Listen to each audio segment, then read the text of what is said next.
I want you to think less about the thing that you sell, the service that you provide, whatever price tag you've attached to it or package you've packaged it in, and focus more on the problem that you solve.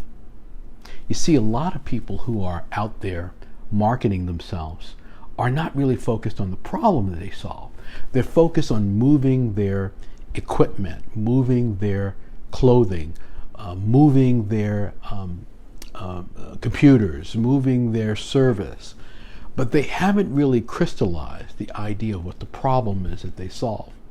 Now, sometimes figuring that out will take some time, but I guarantee you that once you figure out what problem you solve, you'll be able to make more money, because the bigger the problem, the more money is paid. The smaller the problem, the less money is paid.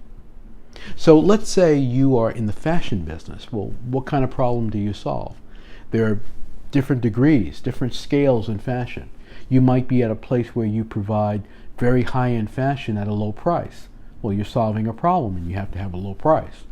Or you might be in a position where you solve a high-end, provide a high-end look that can rarely be found, and it is an appropriate price. And therefore you can make that statement as well. You're providing something that is rare. You might also be a problem solver. This is very big when it comes to services. Problem solver in the sense of, all of this is problem solving, but problem solving in the sense of preventing the buyer from making a bad decision. You see, a lot of buyers today think they know because they have the internet. So they can go online, they can research, they can compare, and they can be completely misled because there's something they don't understand.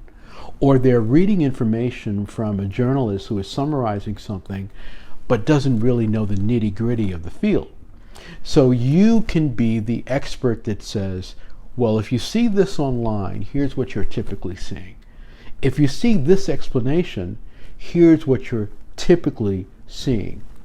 And helping that person understand that if they go by their own research without knowledge, without experience, without education in their field, that they can make a big mistake, a very big mistake. Some people, for example, they don't know the difference between good and bad. And so you have to help them understand, here's good and here's bad. Sometimes they don't know what they're looking at. You have to be able to say to them, well, here's what you're looking at. You see that over there? That is a well-executed whatever. You see that over there? That's a poorly executed whatever. You see, this level of education is very important because it not only helps your client understand what they're buying, but it helps them understand why your price is higher and why your involvement is so important. Solving problems today is not as easy because there's so much noise out there all the time. And the noise can cause your client to think that they don't need you.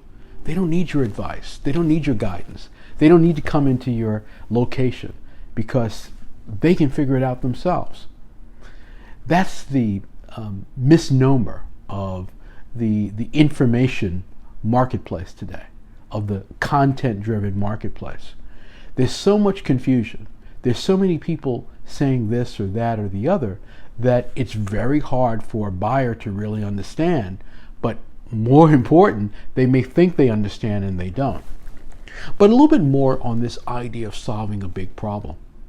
I went to an event recently, and at this event they had this celebrity. And this was a corporate event, and there was a panel discussion about some issues. I'm not mentioning it because I don't want to call attention to what I'm going to say I think is an issue here. What often happens in a corporate setting, for example, is they might hire somebody to solve a problem for them. And that person can solve a big problem because of their notoriety, because of their visibility, because of the what appears to be a real investment in a particular area. So it just so happens in this particular area, this company was I think, making the case that they had made a great investment in a particular area. They had someone who came in who was very well known. And so that person, I don't know whether they were hired, I don't know whether they happened to just come in as a favor, but they solved a big problem for them because they were able to create the impression that this was an example of the organization's commitment in a particular area. So there are many different ways that problems can be solved.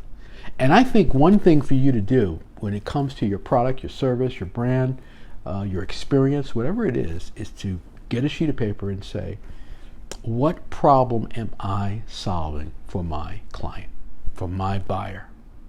And really get into the nitty-gritty, really get down into understanding it. Make detailed notes. Make sure that you can articulate what the problem is. Make sure you can be specific about what the problem is. And when you start to do that, you will realize that these are things that you're probably not addressing in your sales and marketing activity. And these are things that can make your presentations better. These are things that can make your conversations better. And these are things that can help you command higher pricing. You've got to get a handle on what the problem is that you solve. Every organization solves a problem. Even if you're just an online retailer and you're selling discount products, what is that problem?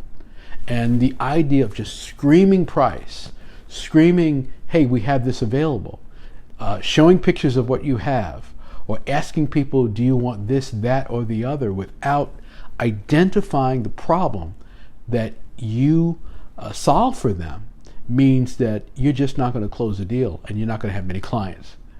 You've got to focus on solving problems. And the more invested you are in solving those problems, the more knowledgeable you are, the more experienced you are, the more evidence you have of solving that problem, the more successful you will be.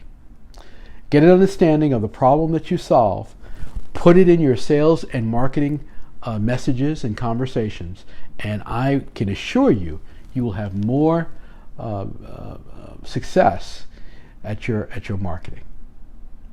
If you like this tip, give me a thumbs up. Let me know that you liked it. Share it with someone in your network, and make sure you subscribe to my channel. I have a lot more here, a lot more coming. I'll see you next time.